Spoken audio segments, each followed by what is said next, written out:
I do two things a lot of the time. Sometimes I stop and pray to God, and I look up and I thank God for the energy to get up that mountain. And then I pray for wisdom and guidance in choosing other goals that are worthy, and I pray for strength to reach those goals. I also do something else fairly often. I get down on my knees, put my hat around, and I put my head down on the ground, and I pray to Mother Earth, because Mother Earth, she's totally different. Then I pray for what a gorgeous day, whether it's snowing or sunny. I pray because look at all this life around you, trees, plants. I mean, it's a different feeling entirely. Look at all the abundance and the things that have been given to me just because I live on this planet. And so I've been wondering, is that the difference a bit between the masculine and the feminine? Is the feminine a bit like Mother Earth, and is the masculine a bit like goals and where we want to go in the world? I kind of liken it to sailing in a boat. Us men, we kind of want to be the captain. We want to choose a worthy goal. Maybe it's over the horizon, or maybe we can see it and we want to get the boat and go there. And we try to choose goals that are meaningful, whether it's exciting or challenging or maybe meaningful in another way. And if the feminine is coming with us, maybe in the form of a first mate, if she believes that our goal is worthy, that where we're going has heart, she might really enjoy being the first mate. And if she's sure that the captain has some idea where he's going and it is meaningful, then she, as the first mate, may do some amazing things that we don't notice as we're steering the boat towards our goal. We might look around and see that now there's a family in the boat that she's created. Now the boat has a home, maybe. And the feminine is creating things with us as we go towards our goal. And so these things that the feminine brings into our life, families, the children, are really meaningful things that us as men don't necessarily have as goals in our masculine, but we understand how valuable they are. And the feminine with it, the feminine around us brings us these gifts. There's another story I like, and it's about the guy who comes home with his $1 million check. He's been working hard for a long time, and he finally has the $1 million bonus. He comes in and he shows it to the wife after work. She's happy. They celebrate for a moment, and then there's some sort of disconnect a little later because she asks him, did he bring the milk? And he says, well, wait a minute. I'll go buy 50 cows. What do you mean, did I bring home the milk? She goes, well, I asked you twice this morning. Did you bring the milk? You know, bring some milk. I even put a note in your briefcase. And the man, and it seems like we have this moment as men fairly often, don't understand what the women are really trying to say. I mean, why are we talking about milk all of a sudden? And maybe you drive off sort of not so happy to get the milk at the 7-Eleven. But it's occurred to me while driving in my truck that maybe the reason we don't understand is we're listening to women not as a masculine person, but just as a guy who drives a truck.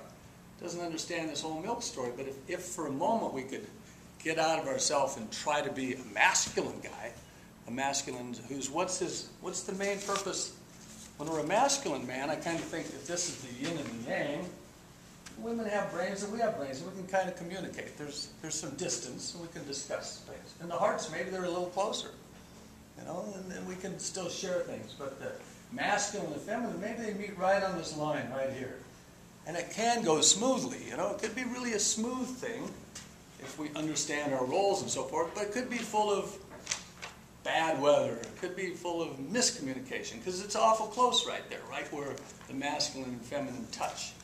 So maybe at that moment, if we could be a masculine man and think about how we feel about our women from a masculine point of view, there might be more clarity than trying to understand what she's talking about, where's the milk, from just a guy point of view. And so, if we change into momentarily try to play the role of a masculine guy, like a masculine, in the masculine, I'm not sure exactly what it is versus, say, a football player, but maybe a masculine guy in terms of the masculine's very concerned with the feminine.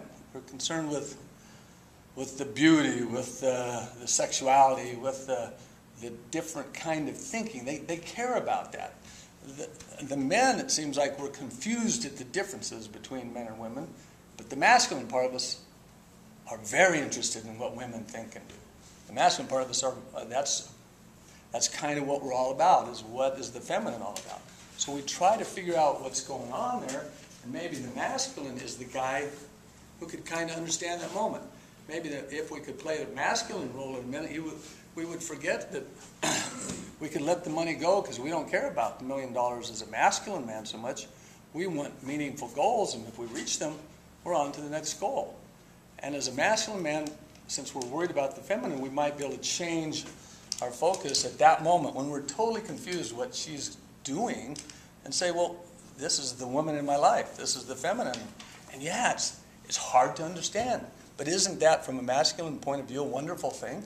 Isn't that exciting to see women go, my God, she's worried about the milk. What does that mean? Why is she talking about things that have nothing to do with the $1 million? It's the feminine coming out again. And there's something here. I may not understand it, but if I can become more masculine, maybe I can understand, or at least that's a way I could communicate. She might understand. So I might shorten the distance between her and I might touch her while I'm trying to figure out what the milk is all about. And I might pay some close attention and stop thinking about money and what I'm going to do with the $1 million. But get some eye contact and say, I'm the man in your life and you're the woman. What am I missing? But not say that. Instead, try to express to her that I'm the man in your life and I care.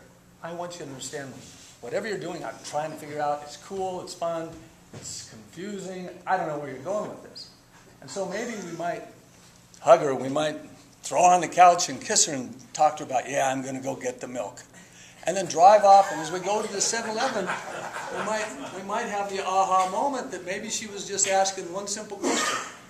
What's more important, me or $1 million? But we can't figure that out if we're thinking like men. We have to think like the masculine and the feminine. She was asking us that question. And maybe we remember that when we get back. I'm reminded of another story of, I would come home to my wife, and if I got home late, I'd be on my cell phone, and maybe we have a movie, and I'm hurrying to get ready, and I'm going, no, we can make it to the movie, and somehow, now she doesn't really necessarily go to the movie. I'm still thinking about work. I'm still somewhere else, and so now, she doesn't want to go to the movie. And I used to think, well, geez, just because I'm late, she doesn't want to go to the movie. I mean, why ruin the whole evening? But from a masculine point of view, I showed up, and when I showed up late on my cell phone walking the door, I changed the weather. I didn't change what she was thinking. I changed it from a sunny day to the clouds just showed up in her mind or something. Like she was really excited to see me until I couldn't even show up and put my cell phone away. And so with that came some clouds and a change in the barometer or something, and all of a sudden a movie didn't seem so good to her because the weather had changed.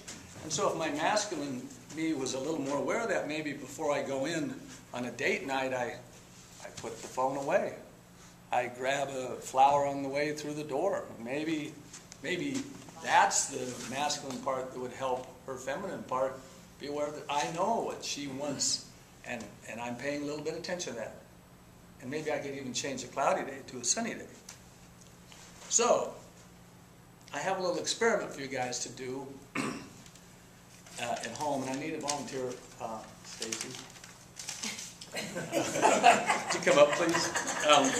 So I don't know if I'm even on the right track with this whole masculine and feminine thing. I'm trying to figure it out. So, I want to, I will be appropriate. Okay, well, either way. Turn like that. Now, what I'm thinking is that there could be an experiment you could try at home. And this experiment is trying to be more masculine with the feminine, which even if we don't understand exactly what the feminine is and masculine, boy, we all kind of want to know about it, don't we? So my experiment is, say in the kitchen of your house, you take the feminine person in your life and you get her maybe against a counter in the kitchen. I think the counter would make a lot of sense because this is the place where the feminine dominates, and she understands. And so you might whisper to her, maybe move over here and say, whisper to her, now for a moment, I want you to try to be the most feminine woman you can be. And I'm going to try for a moment to be the most masculine man I can be. Now, if you think of the world from a masculine point of view, you might say, well, I might say to her, you are the most beautiful woman I've ever seen. Now, from a masculine point of view, if she's your woman, if she's the person in your kitchen, if she's made your home, isn't she the most beautiful woman in the world? Regardless of her face. So, okay, guy thinking versus woman thinking. So say to her with all the heart of a masculine heart that you are the most beautiful woman in the world. And say it like you mean it. That you and because isn't it true? And then what about how you feel about it? Do you want her? Do you want to possess her? Do you want her in your life, and do you want her sexually? So you might cuddle up closer for this point. Are we still at the counter? We're still at the counter. And you're still standing up. You're not bent over the counter. Okay, good. Just making sure. So you might get closer and shorten the distance and tell her, and really try to tell her how much you want her and how much you need her and how much your masculine really, really is attracted to her. And it is, again, no matter, you could have been fighting yesterday, but still the feminine in her does that to you no matter what was happening 10 minutes ago to your masculine. And then finally, what about saying you love her? Well, this can be a confusing thing for us guys because love is very complex. But to the masculine within us, what if this woman had our children?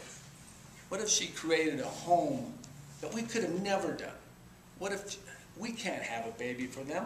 We can't provide these things, but the feminine can do that for us. These are gifts that we have no comprehension or ability to provide to a woman, but she's maybe done that to us. And doesn't that mean you could say to her that you love her more than anything or anybody or anything else in the whole world? So you could say that because from a masculine point of view, the feminine has done things for you that no one else could possibly do. And so you could truly say, even if you're contemplating divorce, that from a masculine point of view, you love her, you care for her, and she's the most wonderful thing in the world. And it might help the rest of our relationship. So, thank you. Not just thank you all for listening to my little story about the masculine and the feminine.